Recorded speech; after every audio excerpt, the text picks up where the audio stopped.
तो आज हम ये देख रहे थे कंप्लीट या exact phasor diagram of transformer.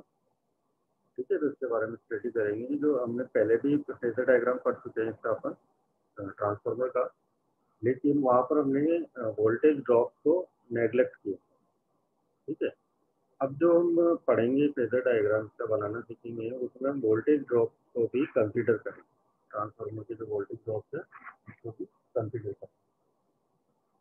तो स्टेप बाय स्टेप किस तरीके से बनाना है फेजर डायग्राम वो देख लेते हैं।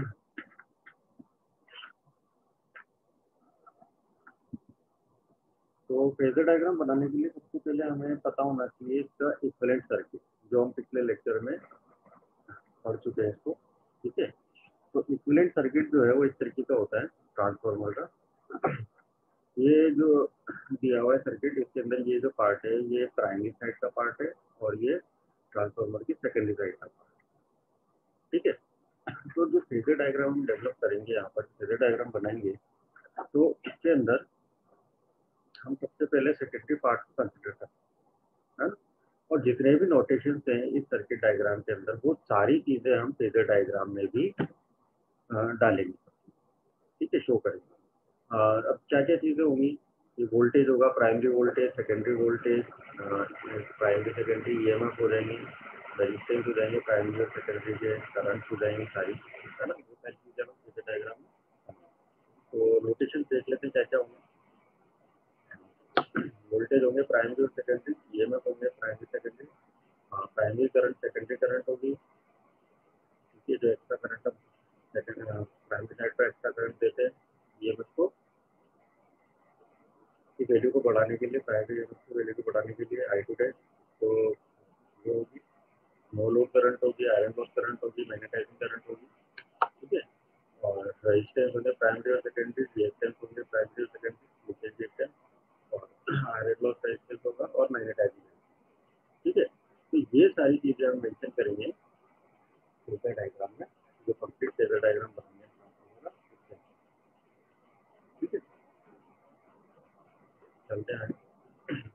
तो देखो, ट्रांसफार्मर का जो फेजर डायग्राम है वो तीनों तरीके के लोड, हमारे पास तीन तरीके के लोड होते हैं। ठीक है, इंडक्टिव लोड, कैपेसिटिव लोड और रेजिस्टिव। तो तीनों पर बनता है, और तीनों पर ही हमें अभी बनाना सीखना है। तो सबसे पहले हम कंसिडर करेंगे इंडक्टिव लोड। इंडक्टिव लोड का जो डायग्राम, फेजर डायग्राम बनता है, वो हमेशा क्या रहता है, उसमें वो लेगिंग पावर होता है। ठीक है, इंडक्टिव लोड की जब भी बात की जाएगी तो power factor lagging power factor का बनेगा। ठीक है, ऐसी करंट जो है वोल्टेज के पीछे रहे। ठीक है, पर्टिकुलर किसी एंगल। ठीक है ना। तो अब फेजर डायग्राम बनाने के लिए हमें इसकी करंट और वोल्टेज इक्वेशन पता हो। ठीक है, तो उसके लिए हम क्या करते हैं, जो ये हमारा इक्विवेलेंट सर्किट है इसके अंदर केवीएल लगाते हैं। ठीक है, वोल्टेज इक्वेशन को फाइंड आउट करना। तो वोल्टेज इक्वेशन से पहले हम एक काम करें, पहले करंट इक्वेशन लिख लेते हैं। तो नोट डाउन कर लेना क्या क्या है, करंट इक्वेशन कैसे लिखा।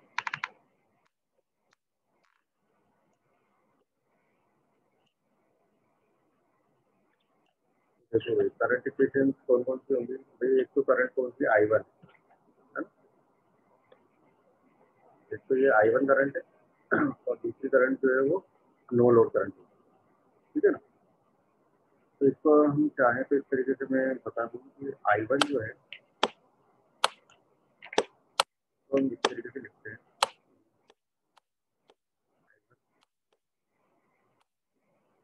ये दो पार्ट होते हैं, यानी दो करंट से या दो करंट से मिलकर बनेगी ये।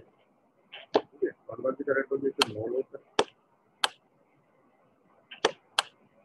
ठीक है, और एक होगी I2।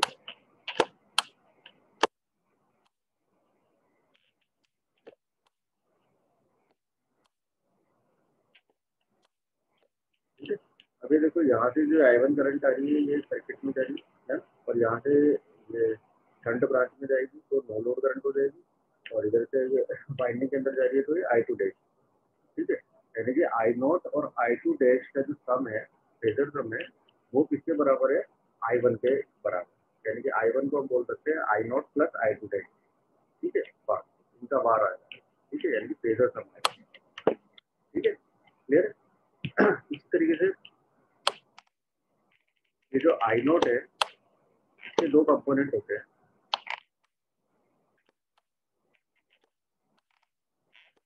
ये होते हैं, इसको हो गया आयरन लॉस करंट आई, इसको हम करते हैं, ठीक है, रेट होता है आपका मैग्नेटाइजिंग करंट, तो लिखते हैं I5, क्लियर। तो यहाँ पर देखो करंट की दो इक्वेशन बनी, एक तो बनी I1 equal to I0 plus I1 I2 day, ठीक है, और दूसरी जो इक्वेशन बनी वो ये I0 equal to II plus I, ठीक है। तो ये दो तो करंट इक्वेशन को, इसी तरीके से वोल्टेज इक्वेशन हमें फाइंड आउट करनी है। तो देखो वोल्टेज इक्वेशन पहले सेकेंडरी साइड को कंसीडर करेंगे, इसके अंदर हम क्या करेंगे, केवीएल लगाएंगे। अब एक चीज है यहाँ पर कि यहाँ पर जो ईसी की वैल्यू है, ठीक है, यानी कि जो सेकेंडरी का ईएमएफ है उसकी वैल्यू ज्यादा होती है जो हमारे टर्मिनल पर यानी आउटपुट पे जो वोल्टेज मिलता है उसका, ठीक है। तो ये देखो बीच में यहाँ पर रजिस्टिव और रिएक्टिव की वजह से जो ड्रॉप हो रहे हैं, है ना, तो ये ड्रॉप होने के बाद जो वोल्टेज बचेगा वो हमारा मिलेगा हमें कहाँ पर, टर्मिनल या लोड पर, ठीक है। यानी कि कुछ वोल्टेज जो है जो टोटल वोल्टेज है सेकेंडरी वाइंडिंग पर ट्रांसफर हुआ है, उसमें से ये वाले ड्रॉप माइनस करने के बाद जो है V2 मिले, ठीक है। तो जो इसके लिए जब हम केवीएल लगाते हैं तो हमें इक्वेशन मिलती है, तो हमें यहाँ पर फाइंड आउट करना है V2 और E2, है ना, और तो E2 इक्वल टू क्या हो जाएगा, ये दोनों ड्रॉप प्लस टर्मिनल वोल्टेज, ठीक है, इन तीनों को जब हम जोड़ देंगे तो क्या किसके बराबर हो जाएगा, वो E2 के बराबर, ठीक है। तो भाई हम क्या करें, जो टर्मिनल वोल्टेज है V2 के अंदर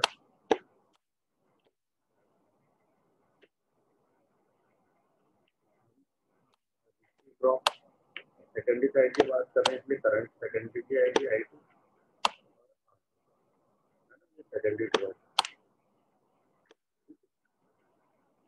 इन सब का हमें जो है फेजर सम करना है, तो इसके साथ ही बार लगा, ठीक है, और रिएक्टिव ड्रॉप जो है, रिएक्टिव ड्रॉप जो है J के साथ आएंगे, तो ये कॉम्प्लेक्स नंबर यहाँ पर आ जाएगा J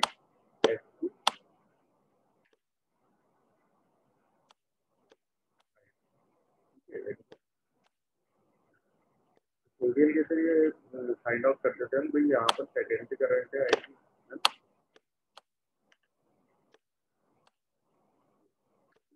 तो करंट इस रेजिस्टेंस से मिलकर क्या करेगी, ड्रॉप रेजिस्टिव ड्रॉप बनेगी यहाँ पर, है ना, और रिएक्टेंस से मिलकर रिएक्टिव ड्रॉप, ठीक है,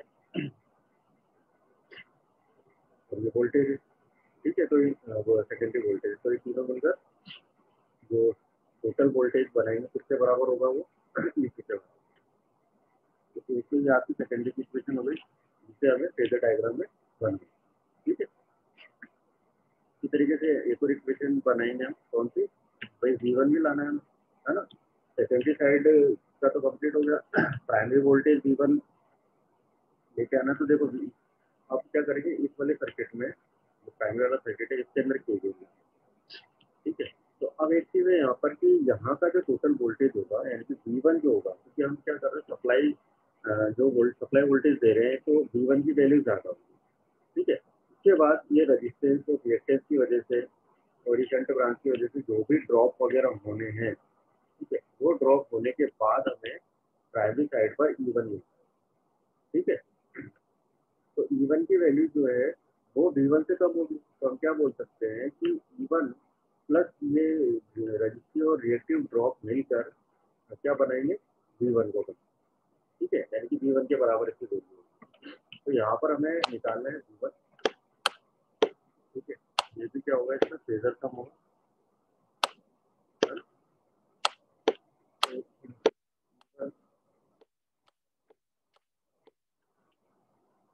तो यहाँ पर एक चीज ध्यान में रखनी है, जो E1 हमने लिखा है इसके साथ यहाँ माइनस लगा, माइनस हम क्यों लगा रहे हैं, क्योंकि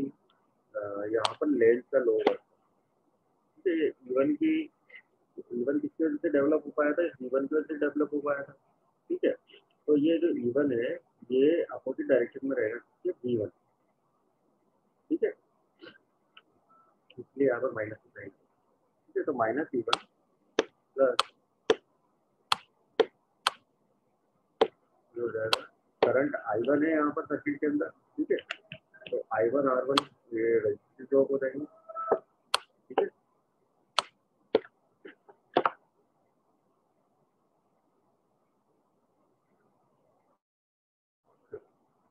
और इसके बाद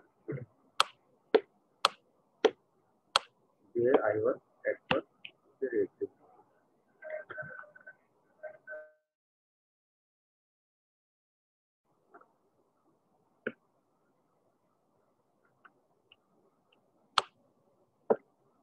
हो जाएगा X1, ठीक है।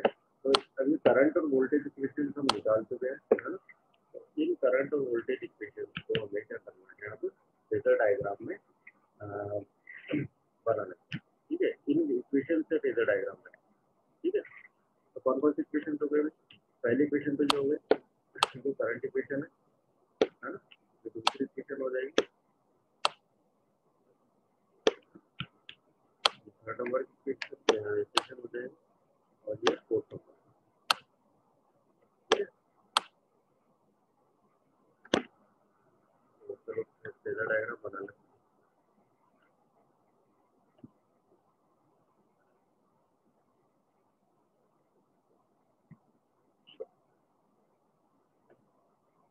तो देखो तो जब से फेजर डायग्राम बनाना होगा, अभी हम बात करें लेगिंग पावर फैक्टर का फेजर डायग्राम की, तो ये आपको ये सारी इक्वेशन याद होगी।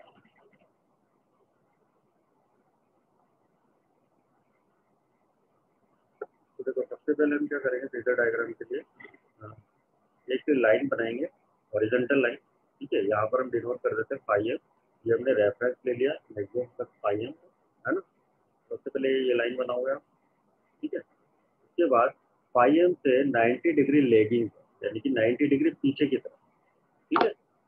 फाई एम से 90 डिग्री पीछे की तरफ हमें क्या मिलेगा, E1 मिलेगा, ठीक है। क्योंकि हमने जब पहले की थ्योरी पढ़ी थी तो हमने देखा था कि जो E1 है EMF जो है वो फाई एम से 90 डिग्री लेगिंग है, ठीक है। तो इससे 90 डिग्री लेगिंग यानी किसी की तरफ हमें क्या बना देना, E1 बना, ठीक है। अब ये E1 और E2 जो है यानी कि सेकेंडरी प्राइमरी और सेकेंडरी EMF जो है ये किसके थ्रू डेवलप होते हैं, हमारे फाई एम के थ्रू डेवलप होते हैं, यानी फाई एम बनेगा और फाई एम क्या करता है E1 और E2 को बनाता है ना। तो E1 और E2 जो ये दोनों हैं ये सेम फेज में होते हैं, इसलिए दोनों को नीचे की तरफ हमने बना, ठीक है। इसके बाद हम क्या करेंगे टर्मिनल वोल्टेज जो V2 है उसको बनाएंगे, है ना। इसको भी हमें क्या बनाना है, लेगिंग बनाना है E1 और E2 से, ठीक है। E1 और E2 से लेगिंग बनाना है, यानी कि ये जो V2 है वो E2 से लेगिंग रहेगा, पीछे की तरफ रहेगा, इसलिए हमने क्या किया इसको इक्वली साइड रखा, ठीक है। इसके बाद देखो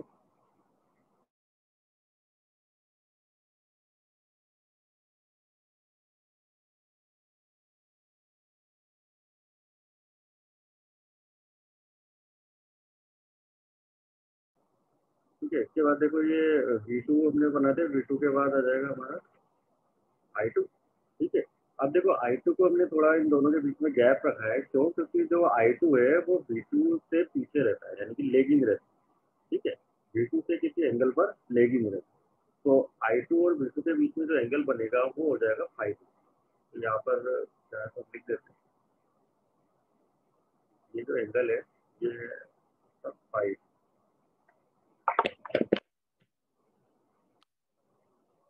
हो गया 5 2, ठीक है।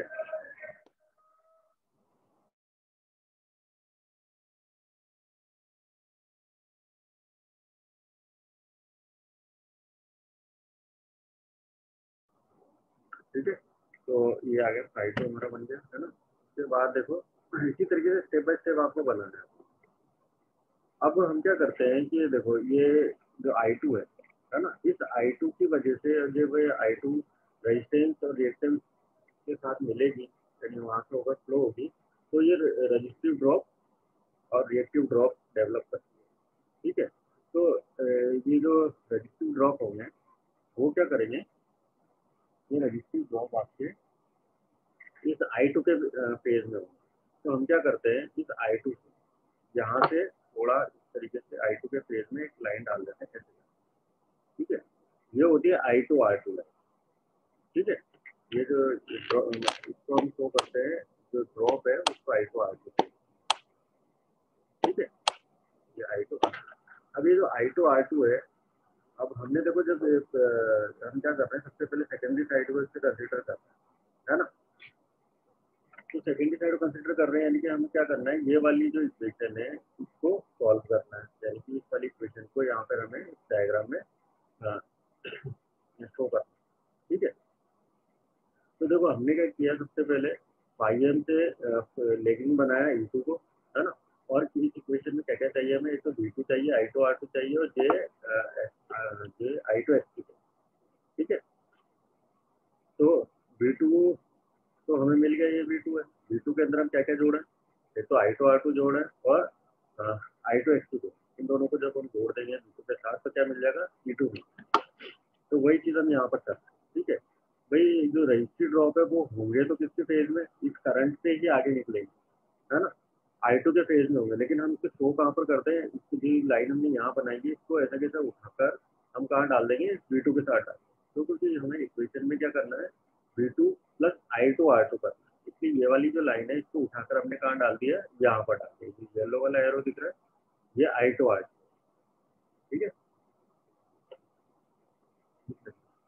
ठीक है। तो ये I2 R2 हमें यहाँ पर, है ना। अब I2 R2 जो मिली है, यानी कि रजिस्ट्री ड्रॉप जो मिले हैं, इसके 90 डिग्री लीडिंग पर, ठीक है, यानी कि इससे 90 डिग्री आगे जो है वो रिएक्टिव ड्रॉप होता है, ठीक है। तो इससे 90 डिग्री के एंगल पर हम क्या बना देंगे, रिएक्टिव ड्रॉप बना। एंगल 90 डिग्री कैसे हुआ, तो ये वाली लाइन इससे 90 डिग्री एंगल पर हमने ये वाली बना, ठीक है। तो ये यहाँ पर 90 डिग्री, ठीक है। तो ये हो गए हमारे कौन से, सॉरी लीकेज रिएक्टेंस की वजह से रिएक्टिव ड्रॉप, तो हमें जे के साथ, ठीक है, या स्मॉल जे कर, ठीक है। तो I2 R2 और जे I2 X2 मिलकर और प्लस V2, ये तीनों ने मिलकर क्या बनाया, ये देखो V2 plus I2 R2 plus I2 X2, इन तीनों ने मिलकर बना दिया है क्या चीज, E2 बना, ठीक है। E2 मिल रहा है यहाँ पर हमें, तो इनका जो रिजल्टेंट रहेगा वो क्या रहेगा, E2 रहेगा, है ना। अब ये R2 और X2 जो है, इनका जब हम यहाँ पे ट्राइंगल बनाते हैं, इम्पीडेंस ट्राइंगल, तो यहाँ पर देखो इसको यहाँ से मिला दिया हमने E2, ठीक है। तो ये जो ट्राइंगल बनेगा, है ना, तो यहाँ पर जो वैल्यू आएगी वो कौन से ड्रॉप हो जाएंगे, इम्पीडेंस की वजह से जो ड्रॉप हो रहे हैं वो हो जाएगा, ठीक है। क्लियर है। तो ये वाला पार्ट तो हो गया हमारा सेकेंडरी साइड का, यानी कि ये वाली इक्वेशन जो थी E2, इसको हमने सॉल्व कर लिया कि E2 equal to V2 plus I2 R2 plus I2 X, ठीक है। इन तीनों ने मिलकर क्या बनाया, E2 को, आई बात समझ में। तो ये वाली इक्वेशन हम शो कर चुके हैं इस चैप्टर में, ठीक है। अब नेक्स्ट हम आगे चलते हैं, हमने ये जो V1 वाली इक्वेशन है इसको सॉल्व करना है, ठीक है। तो इसके लिए देखो क्या करना है, सबसे पहले हमें क्या लेना, -E1, ठीक है। तो -E1 कैसे लेंगे भाई, E1 हमें कहाँ मिल रहा था, फाइव एन से 90 डिग्री लेगिंग मिल रहा था, ठीक है। तो हम क्या कह रहे हैं कि जो E1 है, जब E1 हमें चाहिए होगा तो E1 क्या रहेगा, माइनस में रहेगा, क्यों, क्योंकि ये क्या करेगा, अपोज करेगा, तो किसकी वजह से वो डेवलप हुआ, V1 की वजह से डेवलप हुआ, है ना। इसलिए मैं माइनस का साइन लगा रहा था, लेंस का लगा, तो -E1 को कहाँ शो करेंगे भाई, यहाँ पर पॉजिटिव E1 मिल रहा है, तो इसके जस्ट अपोजिट डायरेक्शन में क्या होगा, नेगेटिव E1 होगा, ठीक है। तो यहाँ पर हमें मिलेगा ये -E1, ठीक है, ये चीज ध्यान रखें। तो यहाँ E1 होगा और -E1 इसके जस्ट अपोजिट डायरेक्शन, ठीक है। और एक चीज को उसका ध्यान रखना है हमें, यहाँ पर ये जो फेजर डायग्राम बना रहे हैं इसके अंदर हमें अज्यूम करना है कि, पहले बताना भूल गया,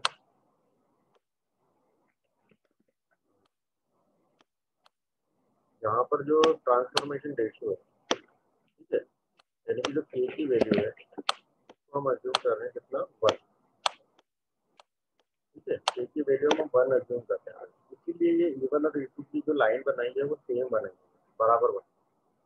ठीक है, अगर E1 या E2 की वैल्यू कम या ज्यादा होती है, यानी E1 ज्यादा होता E2 से, तो E2 की लाइन को हम थोड़ा छोटा बनाते, यानी कि पहले एरो लगा देते और E1 की लाइन को बढ़ा। ठीक है, लेकिन यहाँ पर हम क्या कर रहे हैं, की वैल्यू 1 अज्यूम कर रहे हैं, यानी कि हम ये अज्यूम कर रहे हैं कि E1 और E2 की वैल्यू यहाँ पर 12। क्लियर है?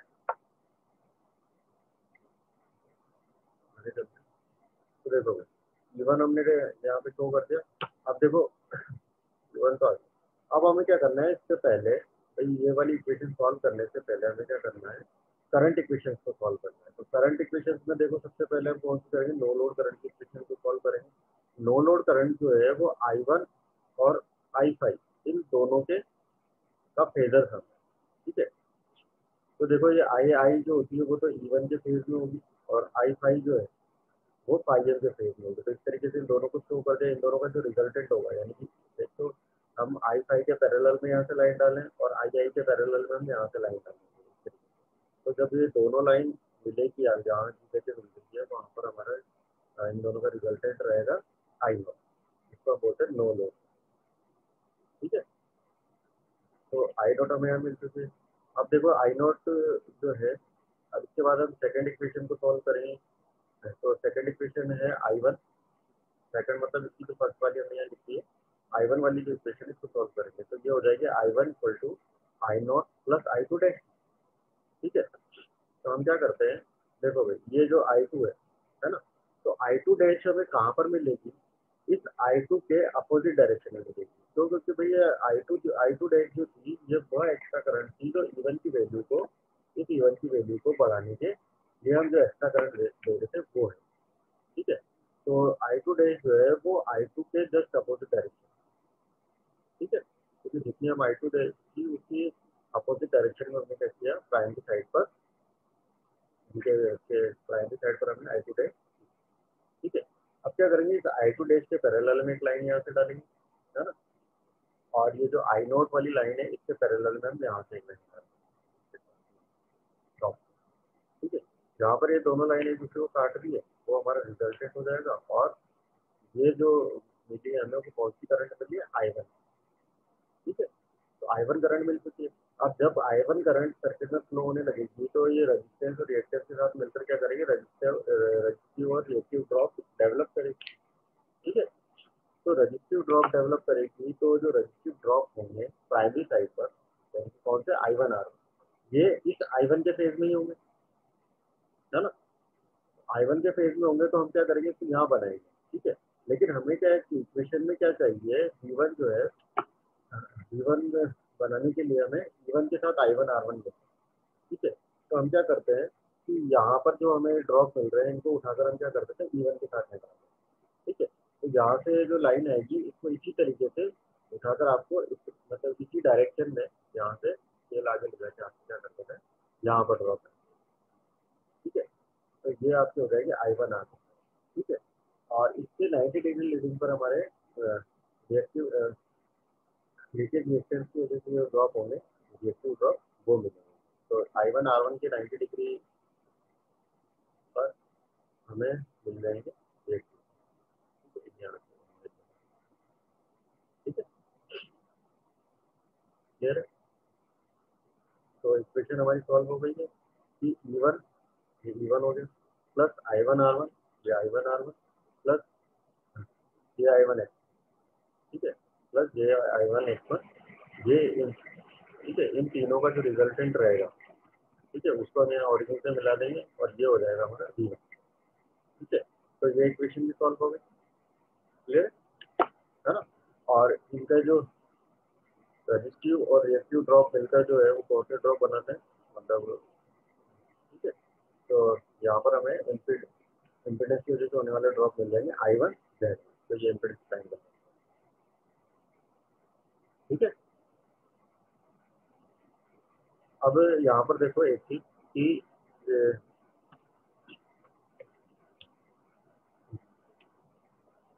V1 और I0 के बीच में जो एंगल बनेगा, V1 और I0 के बीच में जो एंगल बनता है, ठीक है, ये एंगल हो जाता है हमारा फाइव, तो हम बोलते हैं नो लोड पावर फैक्टर। ठीक है, V1 और I1 के बीच में जो एंगल बनेगा ये होगा फाइव, ठीक है, इसको बोलते हैं प्राइमरी पावर फैक्टर, ठीक है। तो तीनों पावर फैक्टर एंगल हमें मिल चुके हैं, ठीक है। ये हो गया प्राइमरी पावर फैक्टर एंगल, है ना, ये हो जाएगा आपका प्राइमरी, ठीक है, पावर फैक्टर, ठीक है, प्राइमरी पावर फैक्टर।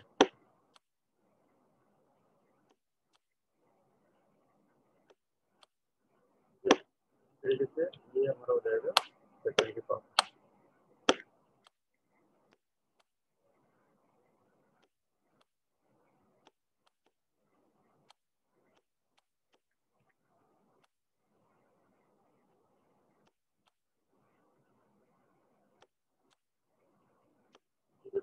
और ये हो जाएगा आपका नो लोड,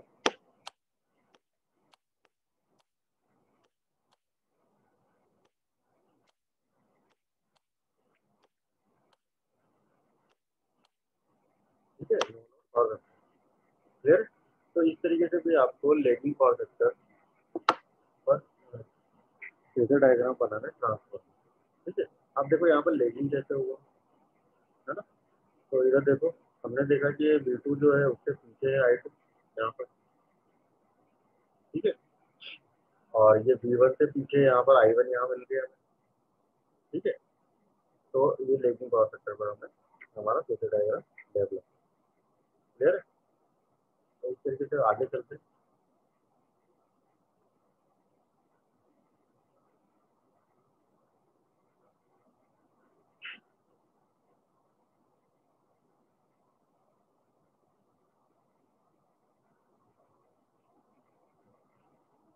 ठीक है। तो ये हो गया कंप्लीट। अब सेकंड देख लेते हैं, सेकंड टॉपिक का,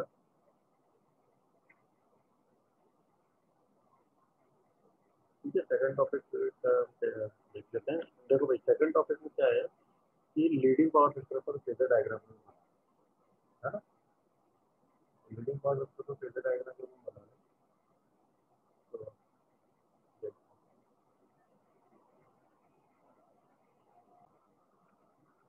हाँ, तो भाई नेक्स्ट है हमारा कैपेसिटिव लोड पर फेजर डायग्राम बनाएंगे ट्रांसफार्मर का, है ना। अब कैपेसिटिव लोड पर जो डायग्राम फेजर डायग्राम बनता है या तो वो जो होता है लीडिंग पावर फैक्टर, ठीक है, लीडिंग पावर फैक्टर को बनेगा। इसका मीनिंग क्या होगा कि जो करंट है वो वोल्टेज से किसी एंगल पर आगे रहेगी, ठीक है, लीड करेगी वोल्टेज की तरफ। उसके लिए देखो इक्वेशन जो हमने सॉल्व करी थी वो इक्वेशन सारी वही रहेंगी, है ना। बस हमें क्या करना है, यहाँ पर पावर फैक्टर एंगल चेंज हो जाएगा, करंट यहाँ पर लीड कर, ठीक है। तो वही सबसे पहले आपको क्या करना है, फाई एम बनाना है ना। उसके 90 डिग्री पर आपको क्या बना देना है, 90 डिग्री लेगिंग पर बना देना है E1 और E2, ठीक है। फिर हम डेवलप करेंगे यहाँ पर V2 को, ठीक है।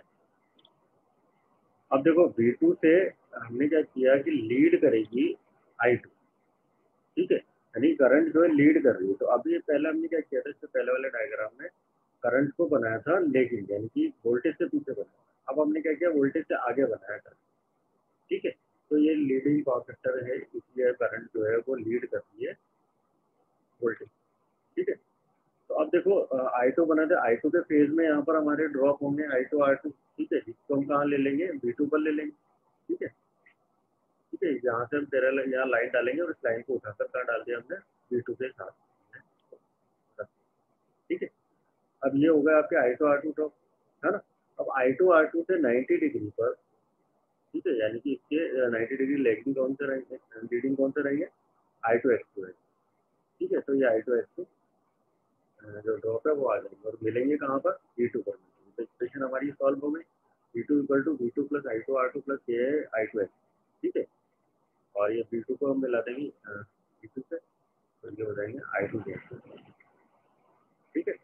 तो ये सेकेंडरी साइड पर हमारी जो सेकेंड ये इक्वेशन थी V2 वाली, वो हमने ऊपर के अंदर फेजर डायग्राम में, ठीक है। अब लेंगे हम -E1, ठीक है, -E1 की लाइन डालेंगे E1 के जस्ट अपोजिट डायरेक्शन में, ठीक है। और ये अब क्या होगा, करंट इक्वेशन सॉल्व करेंगे, करंट इक्वेशन सॉल्व कर रहे हैं। तो देखो करंट इक्वेशन फर्स्ट ये सॉल्व करेंगे हम, नो लोड करंट, ठीक है।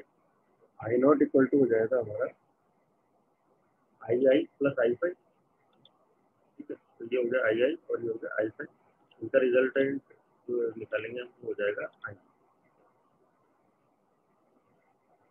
क्लियर? तो ये हो गया आई नॉट। अब देखो ये जो आई टू है इसके अपोजिट डायरेक्शन में बिल्कुल हमारी कौन सी रहेगी, आई टू डैश रहेगी, है ना। जो हो गया आई टू डैश के पैरेलल में हमने आई नॉट से एक लाइन डाली,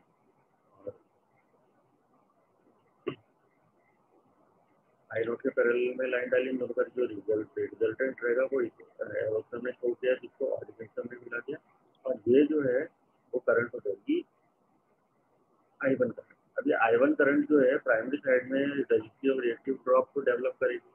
तो यहाँ से हम इसको आगे बढ़ाएंगे, आई वन से आगे हमें मिलेंगे डायरेक्शन में आई वन आ रहा है, इनको उठाकर हमने कहाँ रख दिया, ई वन से, ठीक है। तो ये तो हो गया आई वन, ठीक है।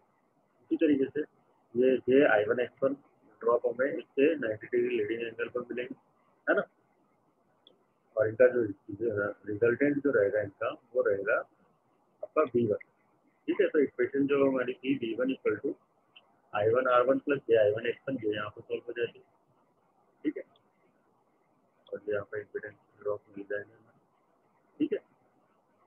और यहाँ पर भी वही एंगल सारे शो कर देंगे, ठीक है। कौन कौन से, एक तो ये हो जाएगा बी वन और आई वन के बीच में जो बी वन और आई नॉट के बीच में जो एंगल होगा वो हो जाएगा आई नॉट, और बी वन और आई वन के बीच में जहाँ पर ये एंगल बनेगा ये हो जाएगा आपका, यहाँ जो एंगल बन जाएगी,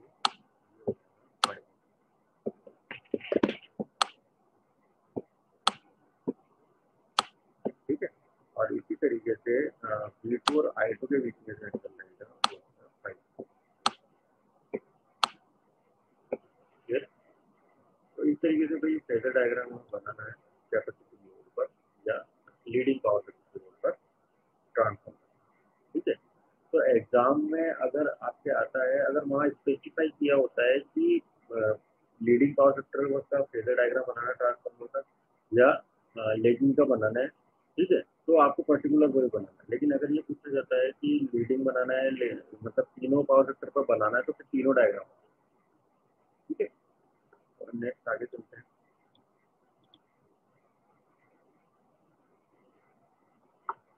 ठीक है। तो नेक्स्ट जो फेजर डायग्राम बनेगा इसका वो रहेगा आपका unity power. Unity power factor का मीनिंग ये है कि यानी रजिस्टिव लोड पर जो पावर फैक्टर है उसके,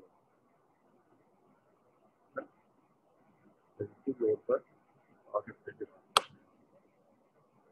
ठीक है। तो इसको भी बना लेते हैं, इक्वेशन वही रहेंगे हमारी जो पहले थी, पाई एम सबसे पहले हम रेफरेंस बनाएंगे यहाँ पर, उसके बाद गिवन लिखो, ठीक है। ये हमारा V टू आ जाएगा, ठीक है। तो सेकेंडरी वाली इक्वेशन को हम सॉल्व करने पहले, ठीक है। अब देखो यहाँ पर देखो रजिस्टिव जो लोड है यानी कि यूनिटी पावर फैक्टर के केस में क्या होता है, V2 और I2 जो है वो सेम फेज में, ठीक है।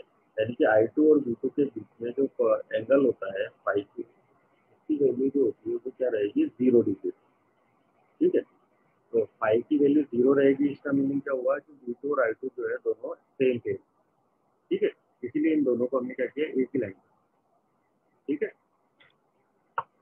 अब ये जो ड्रॉप रहेंगे I2 R2, है ना, ये I2 के फेज में ही होंगे, तो हमने इसको आगे यहाँ पर बना दिया V2 के साथ बनाना, इसलिए हमने आगे इसको यहाँ पर बना दिया। तो ये हो गया I2, ठीक है। तो अब यहाँ पर एक चीज भी ध्यान रखने वाली ये है कि I2 V2 और I2 R2 एक ही लाइन पर हम रखते हैं, क्योंकि ये सेम फेज में, ठीक है। अभी सेम फेज में कैसे हुआ, क्योंकि I2 और V2 के बीच में कोई एंगल नहीं है, I2 और V2 के बीच में जो एंगल है वो है 0 डिग्री, ठीक है। तो ये यूनिटी पावर फैक्टर, क्योंकि यूनिटी का मीनिंग क्या होता है, वन, ठीक है। यूनिटी का मीनिंग होगा वन, हिंदी में अगर इसको बोले तो इकाई, ठीक है। तो वन कब मिलेगा, फाइव की वैल्यू जो है, फाइव की वैल्यू 0 होगी तभी जाकर हमें पावर फैक्टर फोर्स फाइव की वैल्यू वन मिलेगी, ठीक है। क्योंकि जब हम फोर्स 0 रखेंगे तो पावर फैक्टर की वैल्यू क्या मिलेगी 1। ठीक है। अब ये जो I2 R2 है इसके 90 डिग्री पर क्या मिल जाएगा हमें, 90 डिग्री लीडिंग पर हमें रिएक्टिव ड्रॉप मिल जाएंगे। ठीक है, जिसको हम K I2 X2 से लिखेंगे। यहाँ पर K जो है भाई आपको स्मॉल लिखना है ना। ठीक है, तो ये इक्वेशन सॉल्व हो गया हमारी। ठीक है, B2 equal to I2 R2, ठीक है, plus J I2 X2 equal to P2। ठीक है, तो ये इम्पीडेंस ट्रायंगल बना दिया हमने यहाँ पर I2। अब इसी तरीके से जो E2 है उसके या E1 जो है उसके अपोजिट डायरेक्शन में हमें मिलेगा -E1। ठीक है, अभी जो I2 है इसके अपोजिट डायरेक्शन में हमें क्या कर देना है, I2 डैश बनाना है। ठीक है, लेकिन उससे पहले हमें क्या करना पड़ेगा, नो लोड करंट को बनाना पड़ेगा। तो नो लोड करंट के लिए वही पहले आई और फिर I5। आई आपका E1 के फेज में रहेगा और I5 जो है वो I के फेज में। इन दोनों का रिजल्टेंट अगर हम क्या कर देंगे, I0 यहाँ पर बना देंगे, है ना। और उसके बाद हमने क्या किया, ये जो I2 है इसके अपोजिट डायरेक्शन में हमें बनाएंगे I2 डैश। ठीक है, I2 के पैरेलल में हम क्या कर रहे हैं, I0 से एक लाइन डाल रहे हैं और इस I0 के पैरेलल में हम यहाँ पर है पैरेलल में हमने एक लाइन। ठीक है, इन दोनों का जो रिजल्टेंट हुआ वो हो गया आपका I1। ठीक है, अभी I1 की वजह से क्या हो रहा है, यहाँ पर ड्रॉप होंगे, वोल्टेज ड्रॉप, तो रेजिस्टिव और आपके रिएक्टिव ड्रॉप, है ना। तो इस I1 के फेज में हमें क्या करना है, रेजिस्टिव ड्रॉप है। ठीक है, तो हमें रेजिस्टिव ड्रॉप जब हम इससे आगे बढ़ाएंगे तो उसको उठाकर कहाँ रख देना है, E1 पे। ठीक है, E1 से आगे बढ़ाकर हमने यहाँ मतलब जितना आप यहाँ पर लोगे उसी को उठाकर यहाँ रखें। ठीक है, अब क्या किया, यहाँ पर हमने मेंशन कर दिया I1। ठीक है, इसके 90 डिग्री लीडिंग पर क्या रहेंगे, हमारे रिएक्टिव ड्रॉप रहेंगे। तो रिएक्टिव ड्रॉप से 90 डिग्री पर रहेंगे तो यहाँ पे हमें इसको बना दें 90 डिग्री एंगल, है ना। ये हो जाएगा यहाँ पे रिएक्टिव ड्रॉप J I1 है। ठीक है, अब इसका जो रिजल्टेंट रहेगा जिसको हम ओरिजिन से मिलाएंगे तो ये J I1 को। ठीक है, तो ये हम जो मिलेगा हमें वो मिलेगा यहाँ पर B1। ठीक है, ठीक है, मिला B1। ठीक है, तो जो हमारी फोर्थ इक्वेशन थी वो यहाँ पर सॉल्व हो जाएगी। इम्पीडेंस ट्रायंगल हो गया, यहाँ पर हमने शो कर दिया इम्पीडेंस के जो ड्रॉप हो रहे थे। ठीक है, तो इस तरीके से हमें फेजर डायग्राम बनाना है ना। एंगल शो कर देंगे हम no load angle, no load power angle,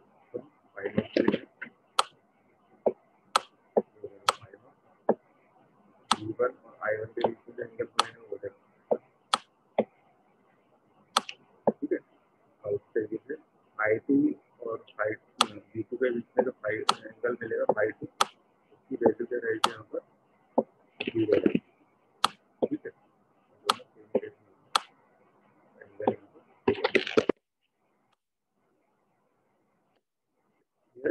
इस तरीके से आपको तीनों जो पावर फैक्टर है लेकिन लीडिंग और यूनिटी उस पर ट्रांसफार्मर के फेजर डायग्राम इस तरीके से बनाना है जैसे हमने बनाना ठीक है। ठीक है।